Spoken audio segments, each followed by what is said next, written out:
Welcome back to Studio Chatter. When COVID hit us last year, many of our city programs were canceled. One of those was Little Miss Spanish Fork. Luckily, it's back. Welcome Jennifer Olson, one of the directors of Little Miss, to our table. Welcome, Jen. Hello. Well, you're no stranger to Little Miss. No, I've been involved for quite a few years. Yeah, and this is the 10-year. This is the 10th year anniversary. Yeah. I've been the director for the last, well, I guess 2, because we didn't have it last year. Okay. So I was one of the directors for the last 2 years, but both of my daughters have competed. Yeah. And my oldest daughter competed in some of the first ones. I think she competed in the second year. You've seen both sides. I have From seen the both mom sides. side to the director side. To that. Wow. So yeah, it's actually quite an amazing program. I didn't do pageants growing up. I never Okay. had anything to do with it. I got some good friends of mine got me involved in like the Miss America organization about 20 years ago, and then it kind of transferred, and those same people were working to get the Little Miss pageant because that benefits the girls younger, and it's building up and helping the girls as they get older as well. And what are those benefits of doing Yeah. like the younger pageants? So, okay, so it's a good question because when they first started it, my daughter wanted to do it the first year so bad, and I was like, no, we are not. You know, you see that toddlers and tiaras Yes. picture, and you're like, we are not doing that. Right. This is definitely not that. No, it's Okay. definitely She talked me into doing it. So the second year they did it, she talked me into letting her do it. And as a mom, the benefits I saw were really quite amazing. For her, she was a cheerleader and she did tumbling. She didn't really have many chances to perform solo on stage. Right. So for her, that was a huge thing, that she got to come up with a solo dance, tumbling routine, and she performed that on stage. The other benefit that I've seen from the time she was little and all the way up through till she did the teen pageant was the opinions. Like, she learned how to talk to people. She learned how to express your opinions and how to really form opinions. I think sometimes kids hear us talking and they hear us having conversations, but they don't really get involved.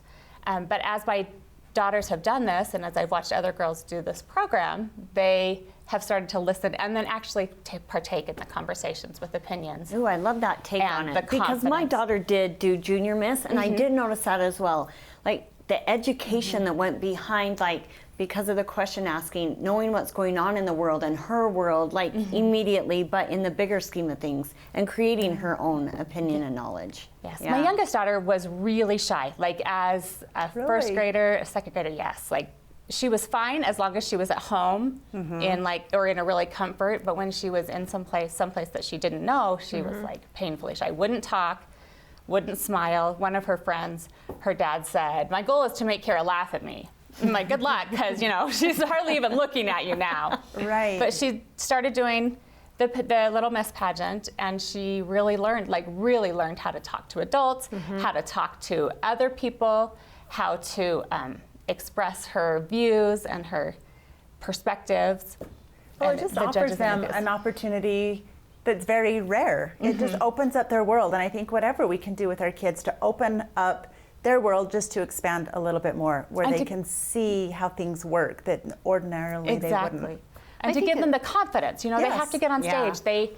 They get on stage, they perform their talent, whatever their talent is, and then they get to walk in a pretty dress, which Right. is always fun. Always Yeah, a we girl's all love dream. that. Always, yes. You get a pretty dress. But just that confidence and poise of knowing that, like, there's nobody supporting you, you're on your own. Right. That they learn, and those things are just amazing. It really is a great Yeah, that experience. individual confidence down deep that you're helping to create. Well, helping even them. this year, I think even coming out of COVID, where they've kind of been even sheltered back at home, and there's so much texting also. I think they even learn more interfacing. Like, there's not really the interfacing or talking to people or having that platform to speak to people anymore. It's such good practice, and the confidence building that goes on with that. And you even mentioned when we were talking beforehand, the last 4 Miss Spanish Forks have all participated in the Little Miss program. And our current Miss Utah participated in the Little Yes, Miss program. That's very true. So it really has taught them the skills to progress and to meet their goals later on. Right. So I was just going to say, so what are the age brackets or limits, and how do people, like, if they want to do it, how do they sign up? What do they do? So it's a City Rec program. So you go Okay. onto the City Rec website, and there's a link to click and to sign up. Early registration signups end April 15th. The regular registration ends April 29th. The pageant right now is scheduled for May 20th. And then we have 2 princess clinics, May 1st and May 15th, where they come and we talk to them about walking. We help them start with interview questions and kind of just help them start their experience and see where they can go and the things that it can take them. And Jen, how young? So, okay, that's right, the ages. So we have 3 age divisions. The first age is 6 to 8, that's our mini miss. Cute. And then 9 to 11, 9 to 11 is our junior miss. And then our teen miss is 12, usually it's 12 to 14.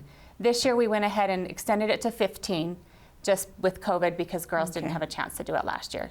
And they would have completely aged out, so we're giving them the opportunity. And then if they're crowned, right? Is there 3 per age group? So what we ideally we're hoping we hope to crown a queen and 3 attendants. So there'll be a royalty of 4 in each age group. Okay. So we'd have 12 girls in the royalties.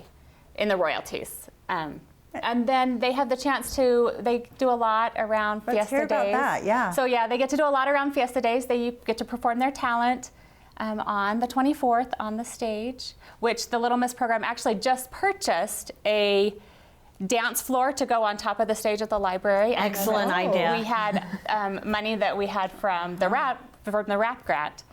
From the arts grant. I just learned about that a couple episodes ago. Yes, you're a good listener. So because we didn't have a royalty this last year, we usually use that money to do some service. So a lot of times we'll do trees for Festival of Trees or something like that. And so that's usually what we use our grant money for. This year, because we didn't have a royalty, we decided that would be a good service to give to the community. And then aren't they in the Grand Parade?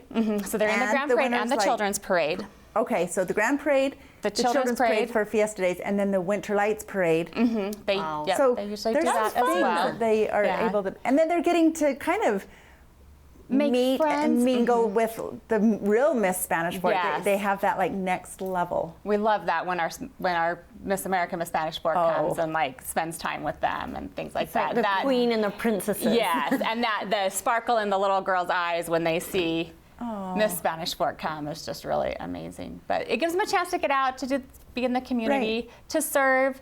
We help plant flowers when they fill the planters. Oh, good. When we have a royalty. Yeah. In years past, they've participated and helped at the Easter egg hunt as well. Awesome. So they just have chances to do things around the community and serve.